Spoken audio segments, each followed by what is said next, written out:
firstly a really big congratulations. क्या amazing film है. It's coming in the leagues of, like I just said, Anjam, Bazigar, Dar. How does that feel कि उस league में आ रही है film?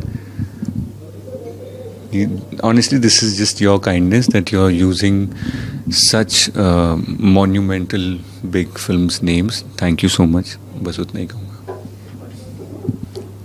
Same. Thank you so much.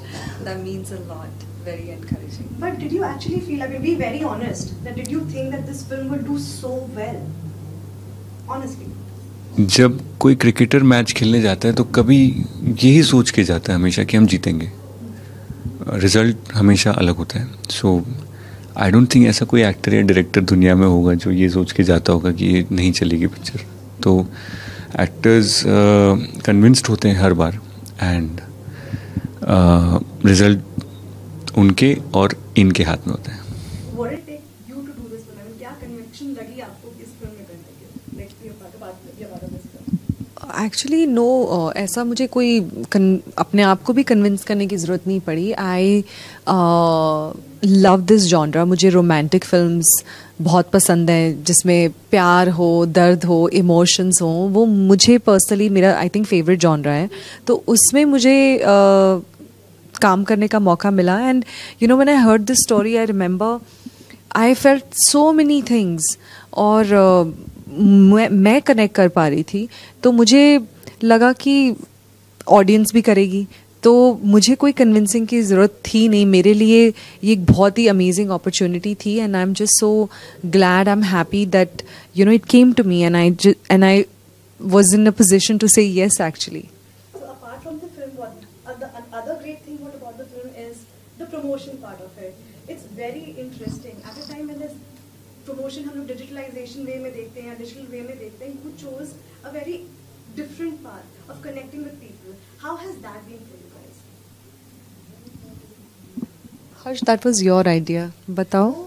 Idea would be a fancy word but मेरे पास और कोई रास्ता नहीं था. हमेशा अपनी बात पहुंचाने के लिए और कोई तरीका मेरे को मिला नहीं है. तो जब मुझे अपनी दंगे एक फिल्म थी उसके बारे में लोगों तक बात पहुंचानी थी तो मैंने पैम्पलेट बांटे थे कॉलेजेस में जा के. घुस जाता था मैं कॉलेज में एंड बांटने लगता था. जब मुझे सनम तेरी कसम री रिलीज़ करानी थी तो मैं प्रोड्यूसर के ऑफिस के नीचे जाके चिल्लाया कि प्लीज़ सर री रिलीज़ कर दो, प्लीज़ प्लीज़ प्लीज़. ये फिल्म जब मुझे लगा कि मैं थैंक यू बोलना चाहता हूँ तो मुझे लगा कि घर बैठ के ट्विटर पे तो मैं नहीं हूँ बट इंस्टाग्राम पे लिख देने से नहीं चलेगा, काम नहीं चलेगा. सो उसे प्रमोशन नहीं कह सकते क्योंकि वो फिल्म के बाद था, रिलीज़ के बाद था. तो उसके पहले तो हम लोग कहीं गए ही नहीं. तो then I wanted to get down on the ground level जहाँ पे एक्चुअल लोग रहते हैं जो टिकट खरीदते हैं. सो उन लोगों से मैं मिलके और पसीने में मिलके थैंक यू बोलना चाहता था. I hope you understand that. I don't know if I am able to convey that but I feel कि जहाँ पे पसीना है वहाँ पे सच्चाई है. And I wanted to meet them while I am also sweating and they are also sweating and I wanted to say thank you while sweating. में फिल्मों में ऑफ कोर्स लोगों के बीच जाकर फिल्में प्रमोट करी हैं बट ये क्योंकि प्रमोशन नहीं था एक्चुअली. ये सिर्फ लोगों से मिलना था, to express how thankful we are, how happy we are and to share that happiness together. बहुत ही overwhelming, बहुत ही amazing experience and I think कि I will always cherish the days that you know I was there and I could experience the love in person. तो बहुत नया था. Release के बाद आप जाके लोगों से मिल रहे हैं. यूजुअली एक्टर्स पहले जाते हैं, मैंने भी वो किया है, लेकिन इसमें अलग था. तो वो एक खुशी थी फैंस के बीच में भी और हमारे बीच में भी. तो it was a new thing and I really enjoyed meeting all of them.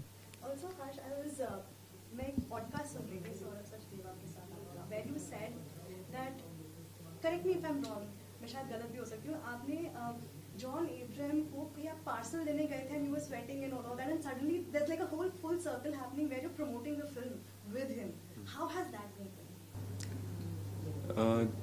तो घर से भागने के बाद ये कहानी वैसे काफ़ी बार मैं बोल चुका हूँ बट घर से भागने के बाद सबसे पहली चीज़ ये होती है खाना.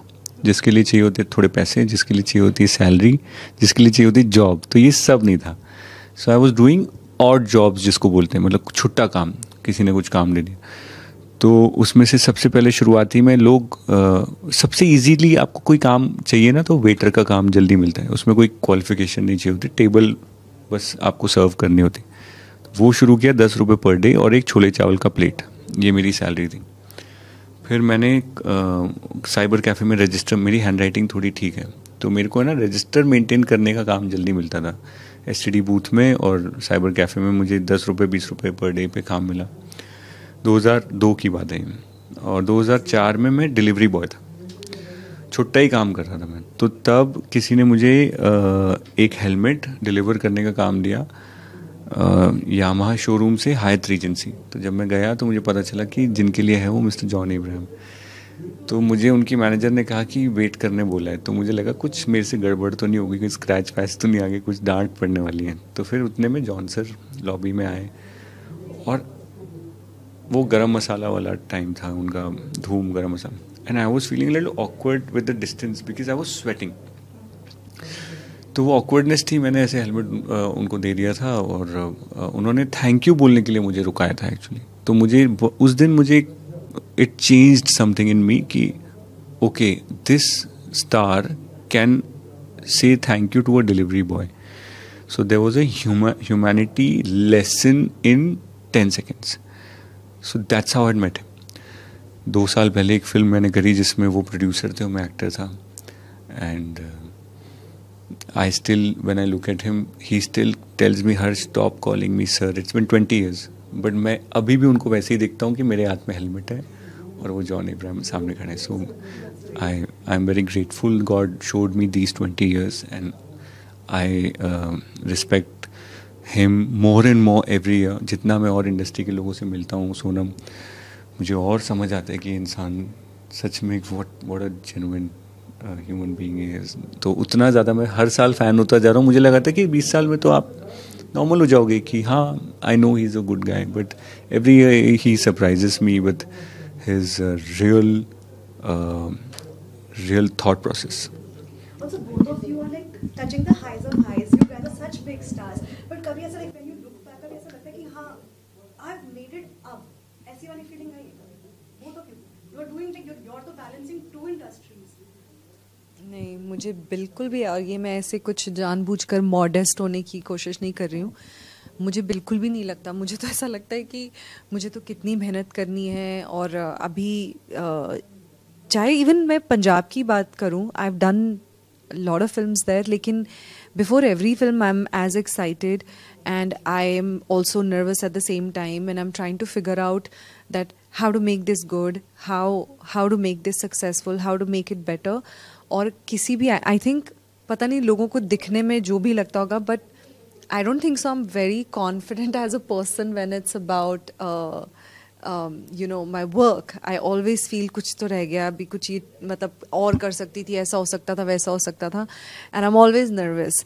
तो ये तो दूर दूर तक मुझे ख्याल नहीं है कि आई हैव मेड इट और आई हैव अराइव्ड, ये तो बिल्कुल भी नहीं है. ग्रेटफुल हूँ, मैं बहुत ग्रेटफुल हूँ. मुझे शायद मैं उतना डिज़र्व नहीं करती हूँ जितना मुझे मिला है. ये मुझे ऐसा लगता है गॉड हैज़ ऑलवेज फेवर्ड मी, ये मैं पूरी तरह से मानती हूँ. लेकिन आई हैव मेड इट तो बिल्कुल भी है ही नहीं. ऐसा दूर दूर तक मुझे ख्याल भी नहीं आता.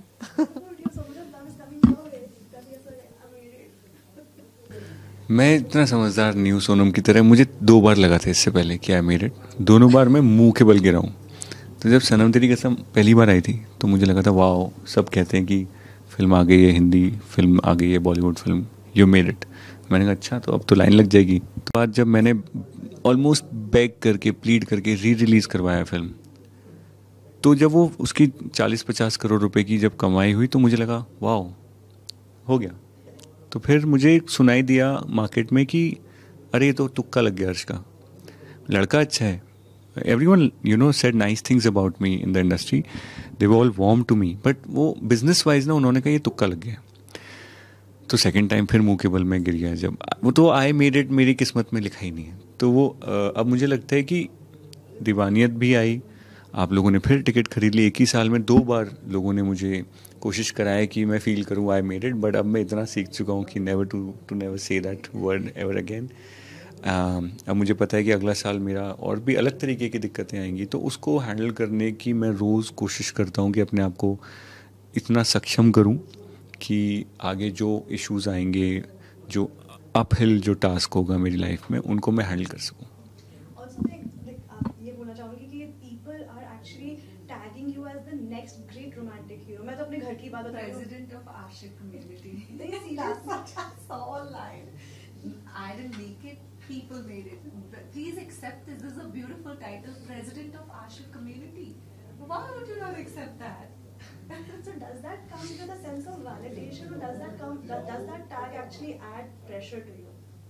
मैं इसलिए बोल रही हूँ क्योंकि मेरा भाई को तो ये लगता है, मैं I was just telling her about my brother and he तो loves you guys, इसमें लेकर ही नहीं फैन हो जाता है यहाँ पर फैंडम मोमेंट। मेरी जो बेस्ट फ्रेंड है मीनाक्षी दास, उसने मुझे कुछ ऐसे भेजे थे, तो उसमें लिखा था टूटे दिल आशिकों के आइकॉन एक था, और दूसरा था हाँ एक और था कि दिल टूटे आशिकों का मसीहा, ऐसे कुछ था ये था। बट मैंने जो एक्चुअल टूटे दिल आशिक आइकॉन देखा है लाइफ में, जिससे मैंने 16 साल ट्रेनिंग ली है, वो मेरे पिताजी थे। And the problem with talking about him on a interview is that it could be taken in a wrong context, you know, but I saw this man after he got divorced with my mother. I saw him even while he was trying to make it work. I saw the efforts that the man made. Today he's no more, but I saw him longing for that connection. And as a child I used to ensure कि मेरे father को uncomfortable नहीं लगना चाहिए कि मैं उन्हें observe कर रहा हूँ as a child, you know. So I always made sure that he doesn't know that I'm looking at him. But after my mother and him got separated, I saw him try and fail 5 to 6 times with different souls. So all lovely people, all beautiful people, but I have seen that longing. तो मेरे लिए टूटे दिल आशिकों का जो मसीहा है वो मेरे पूज्य पिताजी हैं। ये जो टैग आपको दिया जा रहा है कि नेक्स्ट ग्रेट रोमांटिक हीरो, वो आपको एक वैलिडेशन की तरह लगता है या फिर एक रिस्पॉन्सिबिलिटी लग रही है या प्रेशर लग रहा है इस चीज़ का? I feel that is the genre that I was born for because of 3 things. One, the pain that God gifted me in my childhood. 2, the filmmakers who gave me those films, those opportunities, like Sanam Teri Kasam, Diwaniyat. And 3, the audience who gave me validation that हाँ तेरा जो pen था, वो जो तुझे film मिली, तूने वो pen उसमें अप्लाई किया और ये ले टिकट के पैसे. So these 3 aspects have made it a full circle for me, and I feel कि जो it's a gift when you get a childhood with some sort of whatever lessons, and then how you extract that for your passion. So all these 3 things have come together and I feel great. कोई मुझ पे pressure नहीं है क्योंकि मैं अपने career को भी उतनी ही शिद्दत से प्यार करता हूँ जितना विक्रमादित्य आदा से करता था, और आदा जिस स्ट्रेंथ से मना करती थी, मेरा करियर ने भी मुझे उतनी बार मना किया है, बट मैं हर साल उतनी ही शिद्दत से अपने करियर को आई लव यू बोलता रहूँगा. Also, Sonam, you're balancing, like I just said before, you're balancing 2 industries. Does it ever get too much? No, I don't think so. Money and work. Like, अब छुट्टी दो यार, छुट्टी चाहिए. Well, this year was very, it pleasantly surprised me actually. But as an artist, I always dreamt of doing Hindi films. I am forever grateful for what Punjabi cinema gave to me, what it contributed in my life, in my career. But I was born in Uttarakhand, I was raised in UP, and I worked in Punjab. तो Hindi films देख के मैं बड़ी हुई और Punjabi films में मैंने काम किया, लेकिन हर बाकी जैसे आर्टिस्ट हैं सबकी तरह मेरा भी सपना था कि मुझे बड़ी ऑडियंस मिले, मैं भी हिंदी फिल्म्स में काम करूं, ऐसे गाने करूं, ये गाना काश मैं करती, ऐसा सीन शायद मुझे मिलता, ऐसा रोल मिलता. तो ये सपना था, बट मैं हमेशा अपने आप को ये बोलती थी ओके उस चीज़ की तरफ काम करना है, and let just be grateful, let me just thank God for what I have right now, you know, because it's very easy to say thank you when you get it, but you know to say thank you क्योंकि मैंने ये कहते हैं कि जब आप छोटी चीज़ में थैंकफुल होते हैं तो फिर आपको बड़ा दिया जाता है. दैट्स व्हाट गॉड सेज, ये मैंने पढ़ा था. सो आई ऑलवेज ट्राइड कि मैं उसमें थैंक यू बोलूँ ताकि मुझे जब मैं बड़े के लायक हो सकूँ. So I dreamed of this moment, I always dreamt of doing Hindi films. It's happening. Yes, it just is, I think, a new season, new chapter in my life कि इसी साल 1 नहीं 2 नहीं 3 मेरी हिंदी फिल्म्स आई. तो अब पंजाब में भी मैं काम कर रही हूँ. ऐसा कभी ओवरवेलमिंग नहीं हुआ. बीच में थोड़ा डेट्स का हो रहा था. I was getting a bit stressed out, but then I am very grateful and I am enjoying every bit of it actually. ये लोग कभी काम के लिए करते नहीं और इनको कोई प्रॉब्लम नहीं होती, सब मैनेज करते हैं. ये 3 लोग इंस्पिरेशन इस कंट्री के लिए. ये आप मुझे किससे कंपेयर कर रहे हो हर्ष? इस मामले में तो कर ही सकता हूँ कि नंबर ऑफ फिल्म शुरू होने से पहले इनकी एक फिल्म आ रखी थी पंजाब में, फिल्म खत्म हो रही थी एक और फिल्म की. मैं कह रहा हूँ it's like a factory. So these 3 people are India's example, shining example of how you can manage. You know, if you're burning with fire, how you can manage multiple level of work. Yeah. I'm almost done with my interview. Is there anything else you'd like to add to this? That was a very sweet and simple interview. Yeah, I think we